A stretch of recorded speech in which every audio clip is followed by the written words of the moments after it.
সুপ্রিয় দর্শক, আসসালামু আলাইকুম। আমি doctor Masum Billah, vision physiotherapy সেন্টারের পক্ষ থেকে আপনাদের স্বাগতম। আজকে আমি যে বিষয় নিয়ে কথা বলবো সেটি হচ্ছে শোল্ডার পেইন বা আমাদের কাঁধে ব্যথা। মূলত কাঁধে ব্যথা হচ্ছে এক ধরনের অসহনীয় যন্ত্রণা, যেটা আসলে সব বয়সী লোকেরই হয়ে থাকে।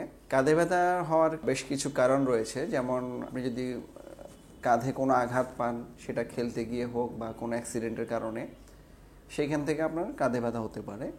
এছাড়া আমাদের যাদের ডায়াবেটিস আছে, থাইরয়েড আছে বা অনেকের হার্টের সমস্যা আছে, ওদেরও কিন্তু শোল্ডার পেইন হতে পারে।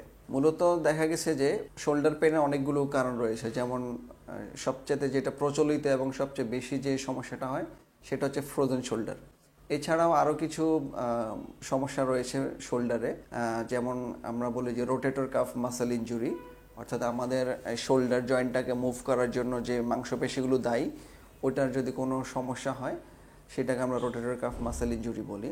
শুরুতে আসি ফ্রোজেন শোল্ডার। ফ্রোজেন যেটা শক্ত হয়ে যাওয়া, অর্থাৎ আমার এই শোল্ডারটা এখন খুব ইজিলি উঠতেছে, কিন্তু ব্যথার কারণে বা সমস্যার কারণে আমার এই শোল্ডারটা ঠিকমতো উঠে না।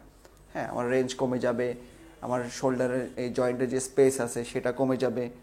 অনেকে দেখা গেছে যে যখন আমাদের কাছে কোনো পেশেন্ট আসেন, ওনারা শোল্ডার জয়েন্টের স্পেস ঠিক আছে কিন্তু উনি হাত উঠাতে পারেন না। আবার অনেকে আছে যে একদম এরকম টাইট হয়ে যায়, কোনোভাবেই মুভ করা পসিবল হয় না। তো এই ধরনের সমস্যাগুলো বেশিরভাগ আমরা যেটা পেয়ে থাকি, যে অনেকের কোনো আঘাতের কারণে যখন সামান্য একটু ব্যথা থাকে, ওই ব্যথার কারণে উনি দীর্ঘদিন হাত নাড়াচাড়া করেন না। তো ওখান থেকে এটা আস্তে আস্তে আসলে শক্ত হয়ে যায়। আর দ্বিতীয় যে কারণগুলো থাকে, বিশেষ করে যাদের ডায়াবেটিস আছে, দীর্ঘদিন ডায়াবেটিস থাকার কারণে ওনাদের জয়েন্টের, আমাদের এই জয়েন্টে এক ধরনের ফ্লুইড থাকে যেটাকে আমরা সাইনোভিয়াল ফ্লুইড বলি, এই ফ্লুইডগুলো আস্তে আস্তে শুকিয়ে যায়। শুকিয়ে যাওয়ার কারণে এখানে এক ধরনের ব্যথা তৈরি হয়। ওই ব্যথা থেকে আস্তে আস্তে ওনারা জয়েন্টের যে মুভমেন্ট বা নাড়াচাড়া করা সেটা আস্তে আস্তে কমিয়ে ফেলেন। এবার আসি rotator cuff muscle injury. Rotator cuff muscle injury, এখানে টোটাল 4টা মাসেল থাকে আমাদের এই জয়েন্টে, মানে যেটা আমাদের জয়েন্টটাকে ফ্রিলি মুভ করতে সাহায্য করে। তো রোটেটর কাফ মাসেল ইনজুরিটা আসলে যারা আমরা খেলাধুলা করতে যাই, বিশেষ করে ক্রিকেট খেলতে গিয়ে আমরা যখন বোলিং করি, সেই ক্ষেত্রে অনেক সময় ইনজুরি হয়, অথবা আমাদের বিভিন্ন অ্যাক্সিডেন্টের কারণে অথবা আঘাত পাওয়ার কারণে, অথবা হঠাৎ করে আমরা কোনো ভারী বস্তু নাড়াচাড়া করার ক্ষেত্রে আমাদের সেই ইনজুরিটা হতে পারে। তো রোটেটর কাফ মাসেল যখন ইনজুরি হয়, সেই ক্ষেত্রেও সেম একই রকম, সেটা ধীরে ধীরে আমাদের শোল্ডারটা শক্ত হয়ে যায়, অর্থাৎ ফ্রোজেন শোল্ডারের দিকে চলে যায়। এবার আসি ফ্রোজেন শোল্ডারের চিকিৎসা। ফ্রোজেন শোল্ডার অথবা কাঁধে ব্যথার জন্য আমরা যে চিকিৎসা পদ্ধতিগুলো বর্তমানে দিয়ে থাকি অথবা সারা বিশ্বে যেটার প্রচলন আছে, প্রথম হচ্ছে ব্যথানাশক, দ্বিতীয়ত হচ্ছে অনেক সময় ইন্ট্রাআর্টিকুলার ইনজেকশন, অর্থাৎ যেটা স্টেরয়েড ইনজেকশনও অনেক সময় পুশ করা হয় ব্যথা কমানোর জন্য। তৃতীয়ত হচ্ছে যে আপনার খুব বেশি যখন এক্সট্রিম হয়ে যায় ফ্রোজেন শোল্ডারটা, অর্থাৎ শোল্ডার জয়েন্টটা খুব বেশি শক্ত হয়ে যায়, ক্ষেত্র বিশেষে সেটার জন্য সার্জারি প্রয়োজন হয়।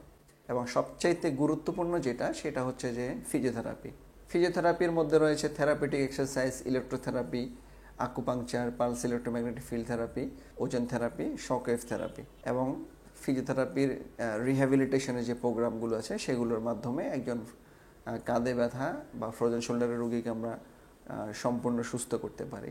অনেক ক্ষেত্রে যখন অপারেশনের প্রয়োজন হয় অথবা আঘাতের কারণে যখন আমরা আমাদের শোল্ডারের মাসেল ছিঁড়ে যায় বা হাড় ভেঙে যায়, অথবা আমাদের এখানে যে সফট টিস্যু আছে সেগুলো ইনজুরি হয়, সেক্ষেত্রে অনেক সময় সার্জারির প্রয়োজন হয়। তো সার্জারি করার পরেও অনেক সময় দেখা যায় যে রোগী হাত উঠাতে পারেন না বা আগের মতো সে শক্তি পায় না, তখন আবার আগের অবস্থায় ফিরিয়ে নেওয়ার জন্য আমাদের ফিজিওথেরাপি অর্থাৎ রিহ্যাবিলিটেশন প্রোগ্রামের প্রয়োজন হয়। আপনারা যারা এই ধরনের সমস্যায় ভুগছেন, অর্থাৎ ফ্রোজেন শোল্ডার বা রোটেটর কাফ মাসেল ইনজুরি অথবা অপারেশন পরবর্তী শোল্ডারের শক্তি কমে যাওয়া, আগের মতো কাজ করতে না পারা, শোল্ডার জয়েন্টের রেঞ্জটা কমে যাওয়া, এই ধরনের সমস্যা আপনারা যারা ভুগছেন, আপনারা আমাদের সেন্টারে যোগাযোগ করতে পারেন। ইনশাল্লাহ আপনাদের জন্য আমাদের সর্বোচ্চ চেষ্টা থাকবে। সবাই সুস্থ থাকুন, ভালো থাকুন। আসসালামু আলাইকুম।